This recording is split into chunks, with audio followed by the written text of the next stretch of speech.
दोस्तों, मेरा नाम है आर्किटेक्ट सुशांत और आज की इस वीडियो में हम बात करने वाले हैं कि एक आर्किटेक्ट की तरह आप कैसे डिज़ाइन कर सकते हैं। मैं आपको इस वीडियो में बताऊंगा कि किसी बिल्डिंग को डिज़ाइन करने के लिए हमें किन किन बातों का ध्यान रखना चाहिए।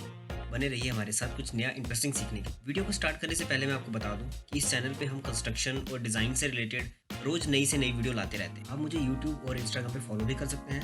किसी भी तरह की कंस्ट्रक्शन से रिलेटेड अगर कोई क्वेरी है आप कमेंट सेक्शन पे नीचे लिख सकते हैं या फिर आप मुझे डायरेक्ट इंस्टाग्राम पे डीएम कर सकते हैं। चलिए दोस्तों, शुरू करते हैं आज की वीडियो। दोस्तों, किसी भी प्रोजेक्ट को स्टार्ट करने से पहले फर्स्ट स्टेप होता है उसकी साइट को समझना, जहाँ पर ये प्रोजेक्ट की कंस्ट्रक्शन होने वाली हो। और काफ़ी फैक्टर्स इस पार्ट में रोल प्ले करते हैं, बट हम कुछ सिलेक्टिव बेसिक स्टेप्स को ही इस वीडियो में कवर करेंगे। चलिए दोस्तों, शुरू करते हैं साइट एनालिसिस। सपोज आपके एक क्लाइंट से आपकी मीटिंग हुई है और उसने आपको एक प्रोजेक्ट हैंडओवर किया है। आपका पहला स्टेप होगा कि साइट पे विजिट करें और कुछ मेन पॉइंट्स को नोट डाउन करें जो मैं आपसे डिस्कस करूंगा। फर्स्ट पॉइंट ये रहता है existing situation of the site. Existing situation of site में हम बेसिकली क्या नोटिस करते हैं, जैसे कि साइट की लोकेशन।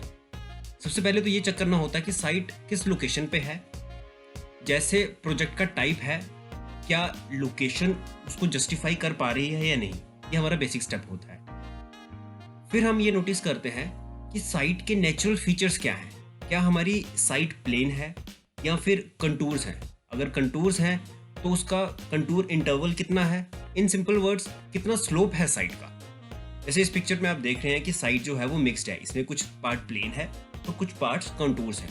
तो इसके रिगार्डिंग आपको कैसी भी साइट मिल सकती है, वो प्लेन भी हो सकती है, कंटूर्स भी हो सकती है या फिर मिक्स साइट भी हो सकती है। दोस्तों, नेक्स्ट स्टेप हमारा रहता है वेजिटेशन। क्या इस साइट पे एग्जिस्टिंग वेजिटेशन है या नहीं, ये आपको चेक करना होता है। अगर है तो वेजिटेशन टाइप क्या है, क्या वो वेजिटेशन टाइप आपके प्रोजेक्ट के साथ कॉम्प्लीमेंट कर पा रही है या नहीं कर रही है।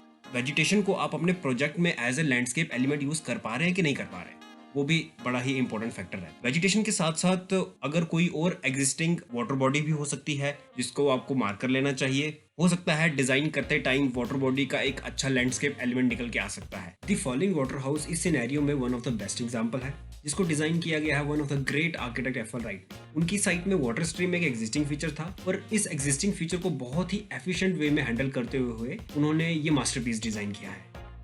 नेक्स्ट स्टेप रहता है क्लाइमेट स्टडी। बहुत ही ज्यादा इंपॉर्टेंट फैक्टर है आप कभी भी कोई भी प्रोजेक्ट डिजाइन करें, क्योंकि फर्दर क्लाइमेट स्टडी के साथ साथ आगे बहुत से डिजाइन एलिमेंट इसके साथ कोरिलेट करते हैं। इंडिया के क्लाइमेट जोन को हम 5 पार्ट में डिवाइड कर सकते हैं, जैसे कि हम इस पिक्चर में देख पा रहे हैं। आपको आइडेंटिफाई करना होता है कि आपकी जो साइट है वो कौन से क्लाइमेट जोन में आती है, क्योंकि हर क्लाइमेट जोन का डिजाइन प्रोसेस डिफरेंट रहता है।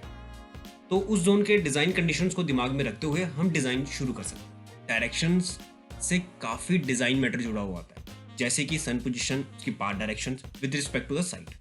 सनराइज कहाँ से होता है और इससे हमें ये पता चलेगा कि विंटर सन पोजीशन और समर सन पोजीशन एक्चुअल में कहाँ होने वाली है।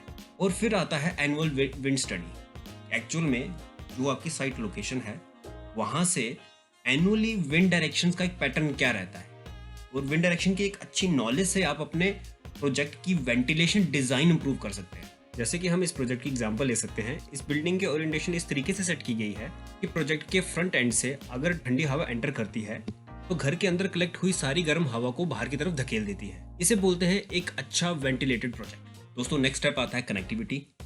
हमारी साइट तक पहुंचने के लिए कनेक्टिविटी कैसी है।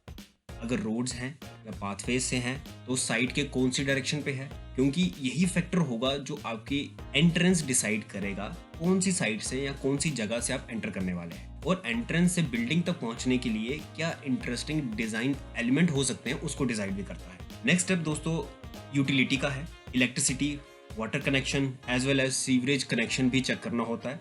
अगर ये सब साइट पे है तो उन सबको अपनी ड्राइंग्स में मार्क कर लेना चाहिए। ये फाइंड आउट करना कि साइट कौन सी अथॉरिटी के अंडर आती है, जैसे कि अगर मैं इंडिया की बात करूं तो म्युनिसिपल कॉर्पोरेशन हो सकता है, म्युनिसिपल कमेटी हो सकता है या फिर टाउन एंड कंट्री प्लानिंग हो सकता है। फर्स्ट ऑफ ऑल आपको उनके रूल्स एंड रेगुलेशंस फॉलो करने पड़ते हैं। अगर मैं बेसिकली आपको बताऊं कि आप अपनी साइट का फ्रंट कितना छोड़ के चलेंगे, साइड सेटबैक्स क्या रहेंगे, आपके रियर सेटबैक्स क्या रहेंगे, आपकी बिल्डिंग की हाइट क्या रहेगी और उसका बिल्टअप एरिया क्या रहेगा। और ये सब जो फैक्टर्स हैं ये प्रोजेक्ट टू प्रोजेक्ट वेरी करते जाते हैं। सपोज रेजिडेंशियल अगर प्रोजेक्ट है उसके रूल्स एंड रेगुलेशन अलग होंगे, अगर वो एक कमर्शियल प्रोजेक्ट है तो उसके रूल्स एंड रेगुलेशन अलग होंगे, या फिर अगर वो इंडस्ट्रियल प्रोजेक्ट है तो उसके रूल्स अलग से रहेंगे। अगर आप इस चीज को फॉलो नहीं करते हैं तो हो सकता है कि अथॉरिटी आपके प्रोजेक्ट पे बैन लगा दे। आज की वीडियो में सिर्फ इतना ही। ऑलराइट एवरीवन, आज साइट एनालिसिस तो हमने सीख लिया और प्रोजेक्ट डिजाइनिंग के नेक्स्ट स्टेप को हम नेक्स्ट वीडियो में डिस्कस करेंगे। और हाँ, अगर आपको लगता है मैं आपके किसी प्रोजेक्ट में हेल्प कर सकता हूँ, आप मुझे मेल या कमेंट कर सकते हैं and I will definitely get back to you. तो दोस्तों, आई होप आपको ये वीडियो पसंद आया होगा। अगर वीडियो पसंद आया है तो यू नो द ड्रिल, आप लाइक कर सकते हैं, शेयर कर सकते हैं, आप मुझे इंस्टाग्राम और यूट्यूब पे फॉलो भी कर सकते हैं। Thank you so much.